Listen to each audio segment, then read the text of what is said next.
Alam mo, yan pa ang isang problema ng ICC. How do you convict somebody who is beloved by the general population of a country? Tsaka ang project War on Drugs is a government project, no? It is a campaign of the government against drug infiltration in the country. Bakit hindi mo ngayon kasuhan? Conversely, ba't di mo kasuhan ngayon yung presidente ng Mexico na may campaign, may war on drugs? Yung Amerika, may campaign against war on drugs. Why single out Rodrigo Duterte of a small republic in Southeast Asia? Bali, kung di ako nagkakamali, ito yung ika-4 na pong paggunita, no?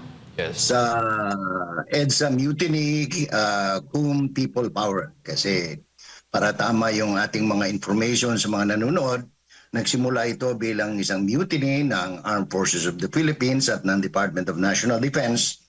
At ito ay nauwi sa panawagan ni Cardinal Sin na kalaunan ay tinawag nilang EDSA People Power. Naka-aaliw lang nagunitain na sa ika-4 na pong anibersaryo ng People Power ay yung nag-People Power ay ang dayunin noon ay para paalisin yung diktador, ano? Yung pamilya. Pero ngayon nakabalik na sila, no? 40 years. Tapos yung nag-People Power, ang siya ngayong sumusuporta doon sa ipinipol power. So medyo masalimuot ng konti ang sitwasyon, pero yan ang realidad, no? Pinapakinggan ko yung mga samut-saring reactions ng ating mga kababayan. Marami ang nadidismaya dahil nga yung ipinaglaban ng people power na pagbaka sa corruption, pagpaayos ng ekonomiya, lahat kabalintunaan ang nangyayari ngayon, no? Our economy is in bad shape. Tourism is bad. Foreign direct investment is bad. Mukhang suko na rin yung Monetary Board at Bangko Sentral ng Pilipinas. Medyo bantulot sila na magkaroon ng fiscal intervention, ano, sa ekonomiya dahil hindi naman po pwede yung gustong mangyari ni Senator Risa Hontiveros na mag-imprenta ng maraming pera, no? Kasi you have to back it up with gold reserves.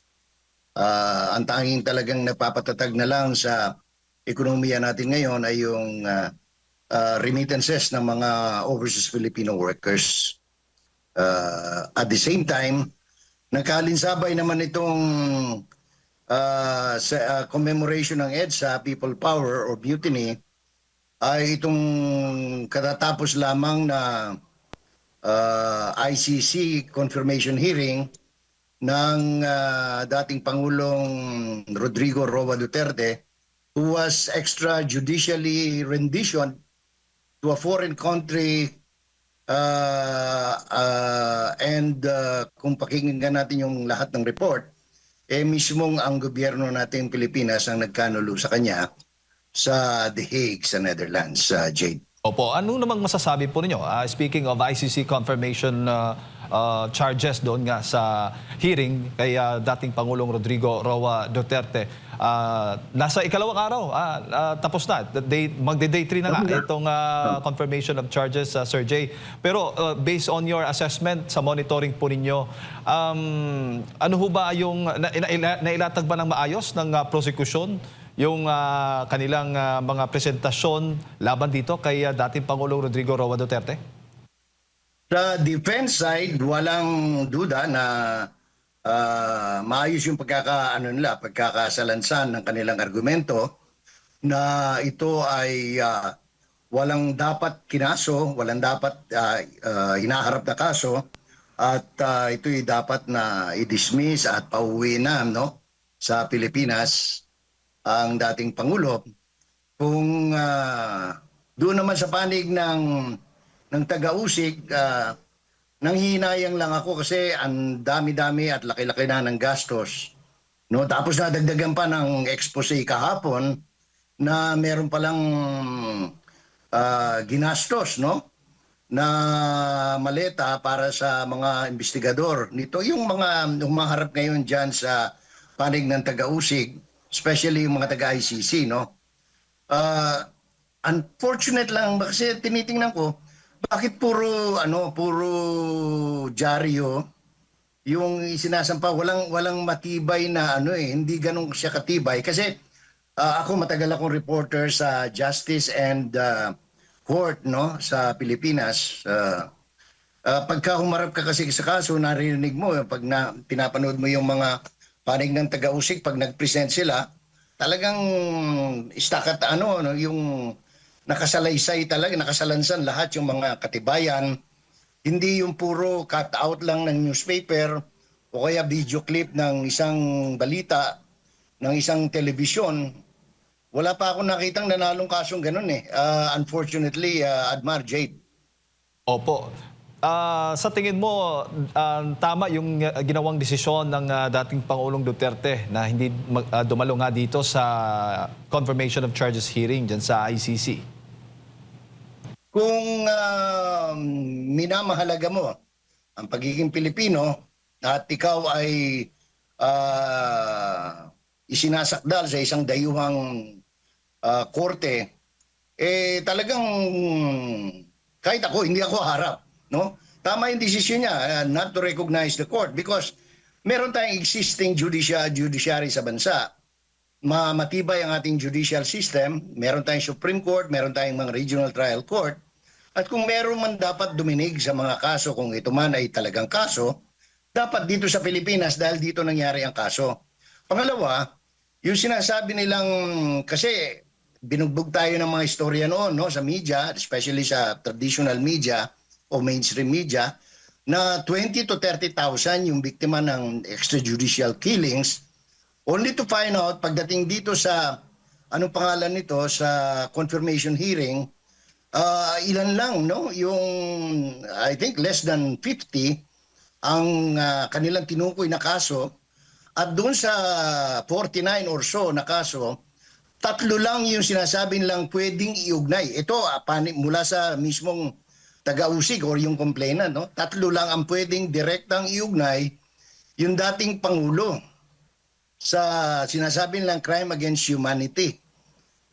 Again, ang basis nila ay sapagkat merong mga speech yung dating presidente na kapag ka ikaw ay ginulo mo ang aking mga Pilipino at ikaw ay involved sa droga, ipapatayin kita, which is an hyperbole.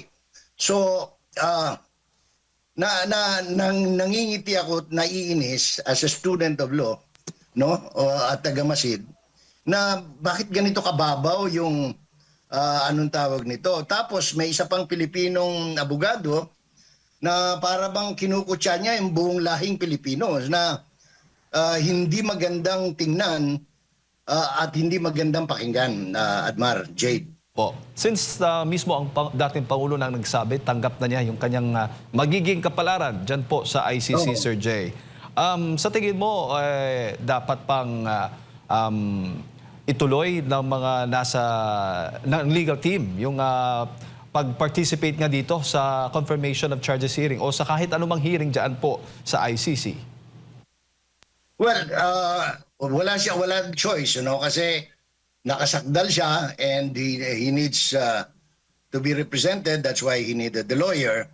Pero siya, the mere fact that he is not participating, he is not attending, is already a manifestation ng hindi pagkilala dyan sa, anong tawag nito, sa proceedings ng ICC. At sabi ko nga, kung may katotohanan at mukhang documented naman, yung pakikipagkutsaba ng Marcos administration sa mga investigador ng ICC o sa mga kinatawa ng ICC nung sila ay nasa Pilipinas at sinasabing may mga pera pang involved, malaking bagay ito, no, sa anong tawag nito, sa credibility ng court. And it might not be good for the court to even proceed with the proceedings and just let Mr.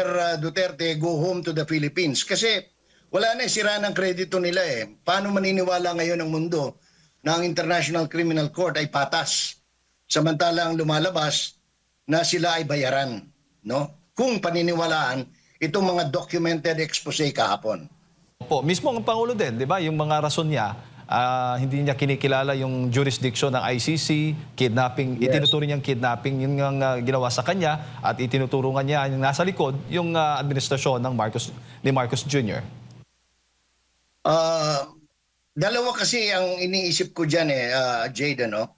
Kung itutuloy kasi yung hearing, kasi tandaan natin ito, preliminary pa lang ito, no? Kaya confirmation of hearing, ang equivalent ito sa Pilipinas ay preliminary investigation, no? Malalaman dito kung merong sapat na dahilan para ituloy ang pagdinig sa kaso. So yan ang board, no? Akala kasi ng iba, hearing na ito sa kaso, hindi po. Preliminary pa lamang ito para to determine whether there is reason para ituloy doon na sa korte na. Pre-chamber nga ito wala pa sa chamber. Pagka sinabi nilang hindi sapat ang ebidensya, wala nang didinggin na kaso, no? Pagka sinabing napatunayan dito na walang jurisdiction ng ICC, halimbawa, hindi na rin matutuloy yung bista ng kaso. So yan ang sitwasyon ngayon ng kasong kinakaharap o isinampa laban kay Mr. Duterte. So within 60 days, kung hindi ako nagkakamali, sa loob ng 60 araw, magdidesisyon ngayon ang korte kung isasampa nila ang kaso doon sa chamber mismo para dinggin ang kaso o dito pa lamang, kumbaga sa DOJ, sa National Prosecution Office pa lamang, dismiss na ang kaso. Ganun yun, Jade. Oo. So ito, nakikita na ito lahat ni dating Pangulong Duterte. Kaya ganun po ang kanyang sinasabi, considering din na politika din, isa sa mga rason kung bakit nga andyan siya ngayon sa ICC. Tama ba, Sir Jay? Correct. Walang kahit na balibaliktarin mo yung mga argumento ng panig ng taga-usig, no? Yung foreigner, yung prosecution team ng ICC at maging yung mga abogado ng supposed to be EJK, no? Victims, wala ka talagang wala kang makitang poste ng kaso na matibay na magdidiin sa dating Pangulo. Yun ang problema nila. Kasi kahit na yung mga first year College of Law, pag ang basis mo ng charges mo ay cut out, no, ng dyaryo o splice tape ng video sa isang news report ng telebisyon, anong tawag nito? Lumalabas kasi hearsay na lahat yan, no? So wala akong nakikita pa so far. Yung fair na analysis na talagang magdidiin. Kasi kung may kasalanan talaga siya, no, at meron silang, kahit na yung dinala nila, tapos ngayon lumalabas pa, speaking of families of victims, no, ng EJK, ngayon may lumalabas sa social media and even in international media na yung mga supposed to be pamilya ng biktima, hindi talaga mahirap kasi ang argument nila, Jade, Admar, ang naging biktima sa war on drugs ay yung mga mahihirap lang, no?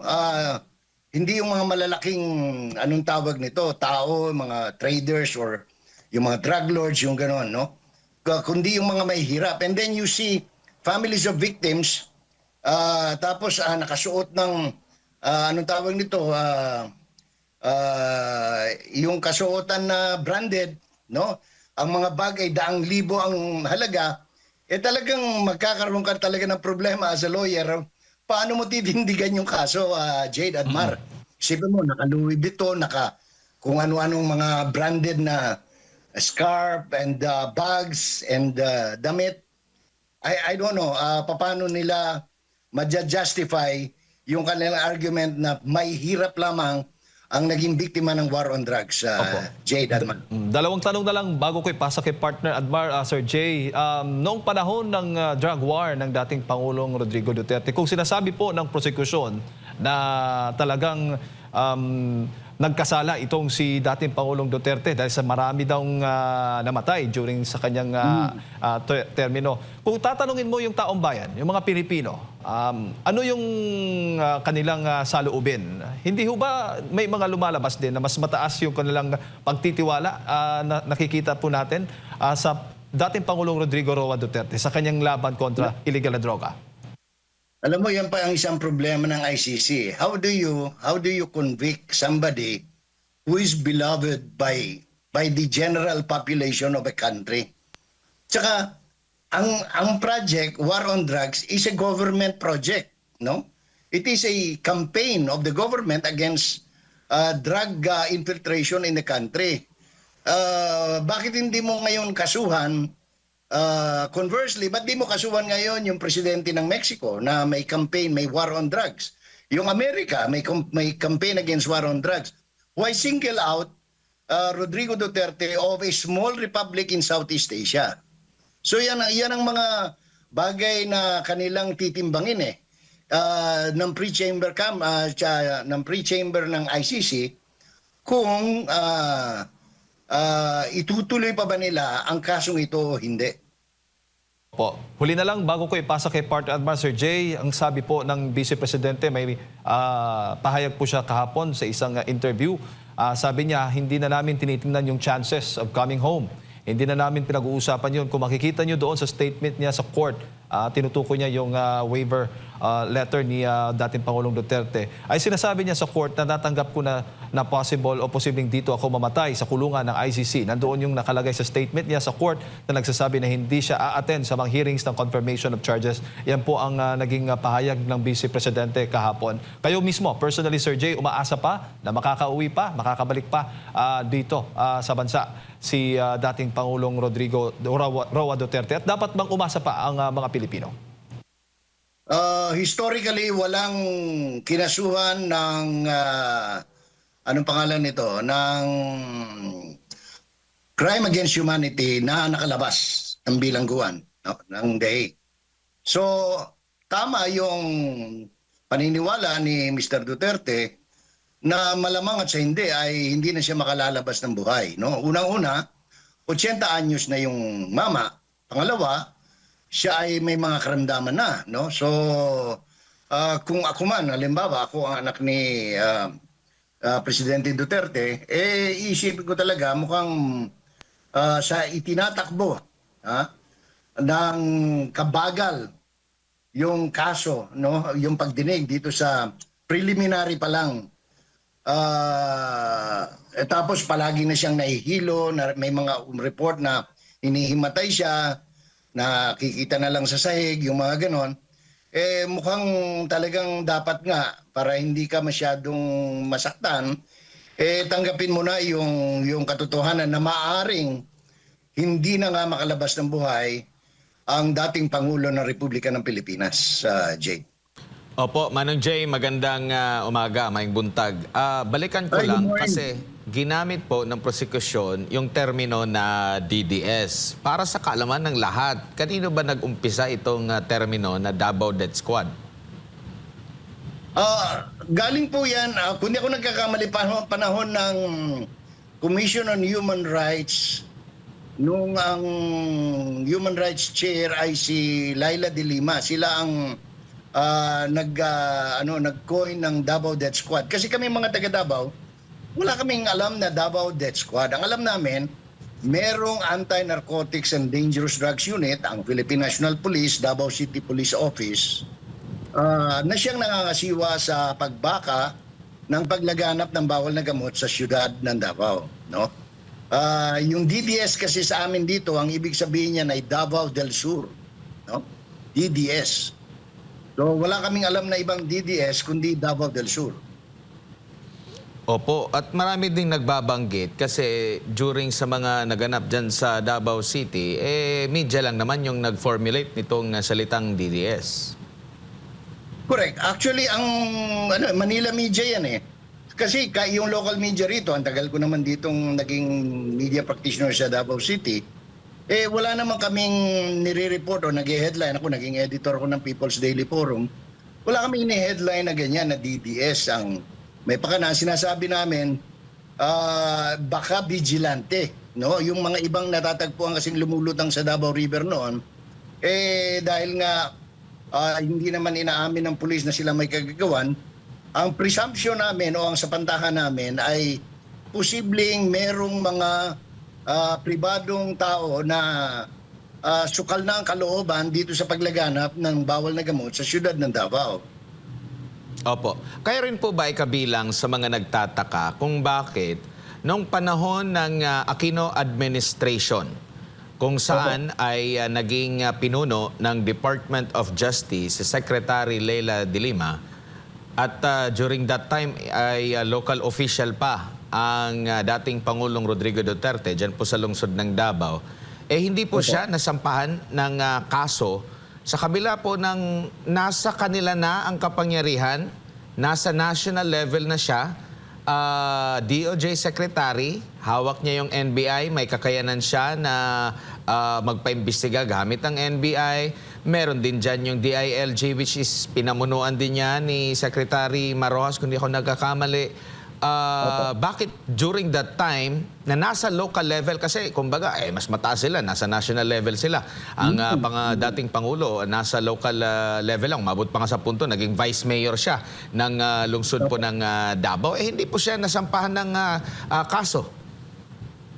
Yun nga po kasi kung tutuusin, kung talagang merong extrajudicial killing, dapat po matagal nang nasampahan ng kaso.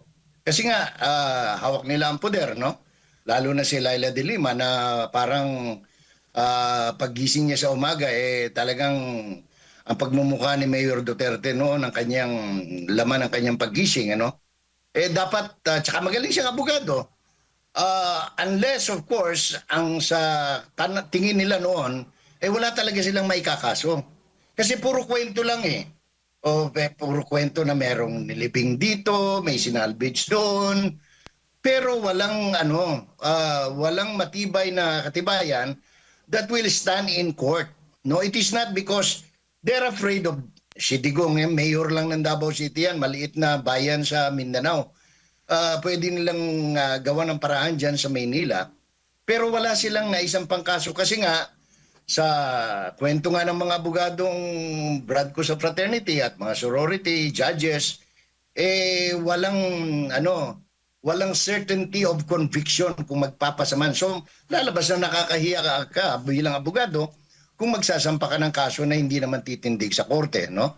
So, isa yan. Pangalawa, ginawa kasing political propaganda, lalo na nung tumatakbo ng presidente si Mr. Duterte, na sige, bomba ng bomba against itong drugs, kasi nga akala nila, anong pangalan nito, tatalab sa masang Pilipino yon. Unfortunately, yun ang dahilan kung bakit nanalo si Duterte, kasi ang sabi niya, maglilinis siya sa Pilipinas ng mga tao o ng droga, alisin niya. Kasi yun ang centerpiece ang nangyari dyan, Admar.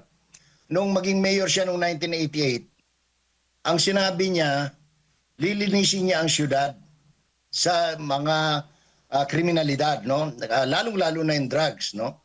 So, nung tumatakbo siyang presidente, dahil nakita nga niya kung gaano laki ang problema at malapit na tayo maging narco state, naging naging battle cry niya yan.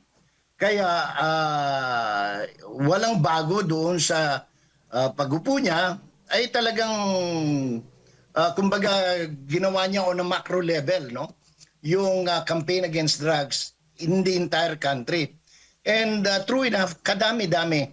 Walang ako, dito na lang sa aming maliit na bayan, walang tao na hindi natuwa doon sa war on drugs, sa totoo lang. Ang hindi lang talaga natuwa noon, yung mga kalaban niya sa politika, because they are using itong EJK na ito, as a political propaganda tool against Mr. Duterte. Opo, naging laman din doon sa confirmation of charges hearing sa ICC, Yes. lalo na nung day one, Manong J, yung issue na palyado yung ating justice system sa ating bansa, pero nakatutok lang sa sinasabing ginawa ni former President Rodrigo Duterte. The rest okay naman daw. Sa tingin nyo katanggap-tanggap ito? And wala bang mga matataas na opisyal na nasampan talaga ng kaso na dito dininig sa ating bansa after nilang mamuno na talagang dapat iasa sa ICC ang isyong ito? Maraming nakasuhan nung war on drugs, no? Kaya nga imposible, kaya nga mismo ang presidente natin kasalukuyan at maging yung dating DOJ secretary, ang sinasabi noon, no? Very on many occasions na in-interview sila na hindi pwedeng makialam ang ICC sapagkat we have a working justice system in the Philippines na marami katunayan. Yung pamosong Kian de los Reyes case na ginagawa yatang santo ni Father Flavi Villanueva, isang isang patunay na ang hustisya sa Pilipinas ay naandar sapagkat lahat ng pulis, tiwaling pulis na nasangkot doon sa pagpatay kay Kian de los Reyes ba yun, ay nahatulan at sila ay naghihimas ng rehas na bakal sa kasalukuyan. So, justice is really working in the country. It were not as if merong involved sa EGK pagkatapos cut-free. Yan ang exhibit A, yung Kian de los Reyes na yan, na ginawa pa nilang museum, ginawa ng museum, na patunay na ang hustisya sa Pilipinas ay umiiral at hindi kinakailangan ng isang ICC. Admar. Opo, Kian de los Santos po, Manong J. Pero doon po sa De Los isang Santos, tanong ko po, na meron bang mga kinasuhan, no? Kahit sa anong klase ng krimen na ginawa, na mga matataas na opisyal, mapapresidente, vice-presidente, yung mga national figures po after ng kanilang pamumuno na pwede namang paggayahan sa dito kay dating Pangulong Rodrigo Duterte at hindi na iasa sa ICC pa ang paglilitis? Kadami. Lahat na kinasuhan. Ang pinaka-specific dyan na kinasuhan at nabilanggo ay si former President Joseph Estrada, na talagang former president who was charged in a court, in the Philippine court, and was convicted for the crime na sinampalaban sa kanya. So, ano ba bang ibang patunay ang kailangan natin sa mundo na ang ating sistema ng hustisya ay gumiiral ng maayos dito sa Pilipinas? Maraming kinasuhan. Nandiyan si Bong Revilla, isang senador, si what's his name, Jingoy GMA. Estrada, si GMA, former President Gloria Macapagal Arroyo. Nandiyan yung former Assistant Secretary, Undersecretary ng Agriculture, si Lozano. Ang daming kinasuhan na anong pangalan ito? Tapos kung sasabihin mo naman corruption, ang example numero 1 si Janet Napoles, hanggang ngayon ay nasa bilibid ng mga kababaihan, no? Facing anong tawag nito, court decisions of 100 of years yata, no? So walang dahilan. Wala talagang dahilan. At mismong nakakatuwa nga ito, Admar, kasi mismong yung lawyer from the Philippines na nandyan sa ICC ang umaamin na merong kasi ginamit pa niya yung video ni former DOJ Secretary at saka ng presidente, si BBM, na talagang hindi pwede dahil may umiiral na hustisya sa Pilipinas. Kaya nga natatawa ako habang nanonood at nakikinig sapagkat parang binibigyan mo ng bala yung depensa para manalo sa kanilang kaso, no? Pero sa tagal na po na nangyari itong mga akusasyon na nila, di ba una na nilang nabanggit lumilitaw nga ulit dito sa social media yung video ng paninindigan ng Pangulong Marcos Jr. na hindi siya makikipag-ugnayan sa ICC. Wala na tayo sa jurisdiction nila. Hindi kikilalanin yung warrant of arrest, maging ang Justice Secretary noong unang bahagi ng termino ng kasalukuyang administrasyon. Meron pang pagbabanta na aarestuhin, hindi kinikilala. Bakit wala tayong narinig na during that time sinabi nilang ay may failure of justice system, pero dito kay Pangulong Rodrigo Duterte? Tama yun. Kasi hindi lang pwedeng gamitin argument nga dito sa confirmation hearing. Kasi yun nga, ginamit pa. Pagkatapos, in-splice pa yung speech maging yung speech ni former President Duterte. Kaya napilitan yung depensa na mag-rebut at binasa niya ng buo at pati yung highlighted na hindi sinama doon sa presentation ng panig ng taga-usig. Kaya sabi ko nga, kung wala lang extra, paano ba sasabihin yun? Walang extra push, whether in kind or in cash, dito sa mga taga-ICC, palagay ko any lawyer in his right mind would agree with me na kailangan palayain na si Duterte sa lalong madaling panahon from his incarceration before a criminal court that has no jurisdiction over the subject. Opo. Napanood niyo ba yung isang video na ginamit din sa ICC na tila nanonood sa isang CCTV footage ang Pangulong Rodrigo Duterte at kayo rin po ba ay nagtataka dahil iba yung interpretasyon nila doon sa panonood? Kasi parang ang sinasabi nila, mismo ang Pangulo ang nangunat, walang ginawa at hinayaan. Pero yung iba naman, nagkokomento, saglit lang, nire-replay lang yung pangyayari. Nabanggit pa nga doon sa subtitle na sinasabi niya doon sa isang piskal na ganitong kaso, pasok ito sa ganitong kaso laban doon sa mga suspect. Alam mo, mali pa nga yung presentation. Makakatulong pa nga yung kay Mr. Duterte sapagkat malinaw doon na hindi kinukonsinti ng presidente kung ano man yung mali. No? In likewise manner, even when ang dami pang hindi piniser doon ng defense. Nung nagpunta sa Malacanang yung mismo magulang ni, anong pangalan nito? Ni Kian at nag-apologize yung magulang dahil sa isinasangkot nga ang presidente samantalang yung mga involved na pulis ay nasentensyahan na. No? So, itong mga bagay na ito ay malaking sabi ko nga malaking bagay para sa depensa kung walang outside forces o influence doon sa maaaring kainatnan ng kaso, no? Kung argument at argument lang, ebidensya sa ebidensya, wala talaga, hindi tatayo yung kaso. Kasi maging yung abogado, hindi niya masabi na merong isa o kahit isang kaso na magsasabing, may witness na titindig at magsasabing, ako po, nakita ko, binaril mismo ni Duterte yung aking anak o aking kapatid o aking tatay, nanay, kung ano man yun.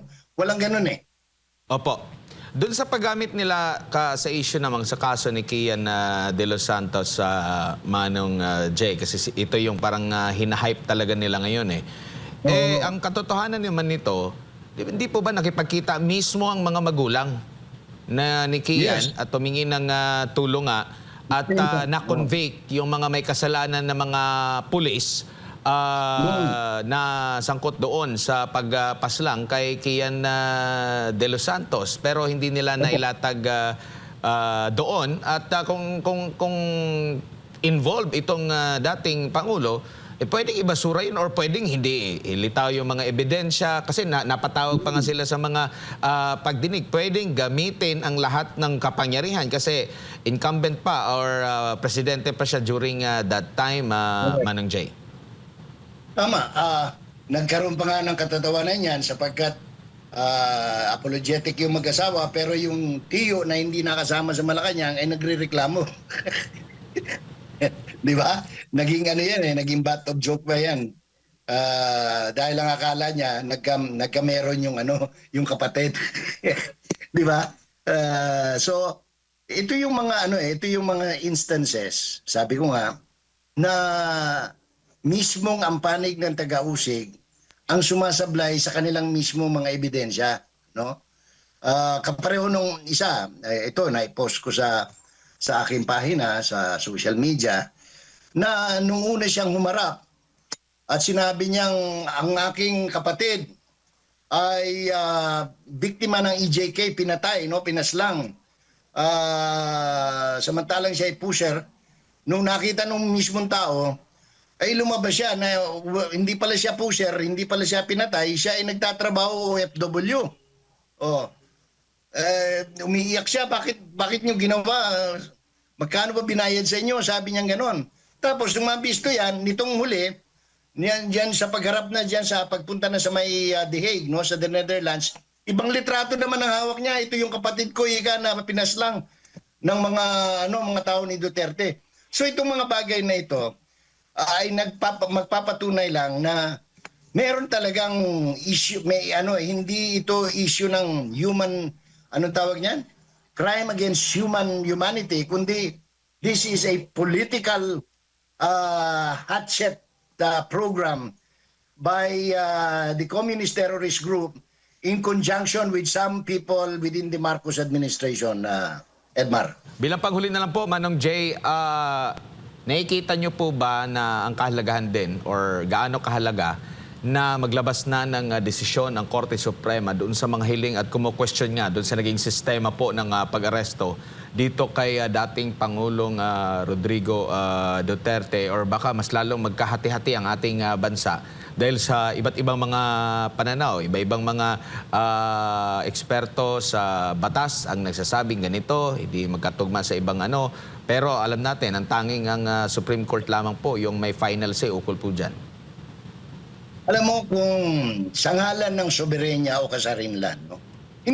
Not for anything else. Because this is now a case of our sovereignty as a nation.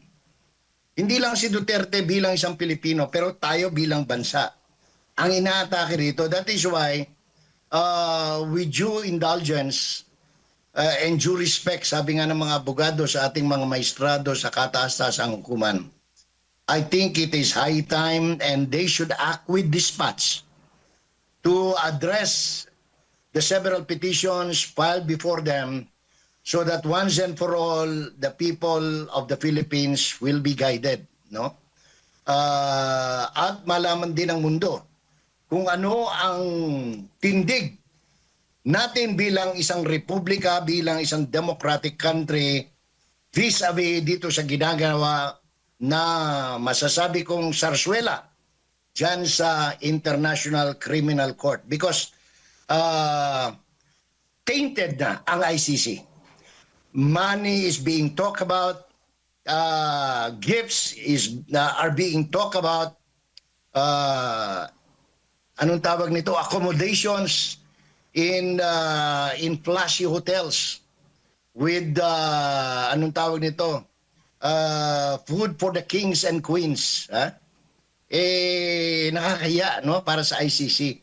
The mere fact na ang Pilipinas ay hindi na miyembro ng International Criminal Court ng Rome Statute is already an argument itself that ICC has no jurisdiction over Mr. Duterte or any Filipino for that matter, or the Republic of the Philippines, Admar. Ayan, Sir Jay, nako, ICC pa lamang tayo, issue ng ICC. Hindi pa natin nababanggit itong issue nga ng mga ex-Marines, no? Pero siguro sa susunod na lamang po, Sir Jay. Siguro, huling mensahe po ninyo para sa ating mga kababayan na nanonood po sa mga oras na ito. Ako, meron lang ako isang mensahe kay former Senator Sonny Trillanes. Hindi po ako nag-press con kahapon, hindi po ako kasama nung mga dating sundalo at mga army reservist. Bakit ba ako sinasama-sama niyo siya nandito po ako sa bukid, nagsasaka.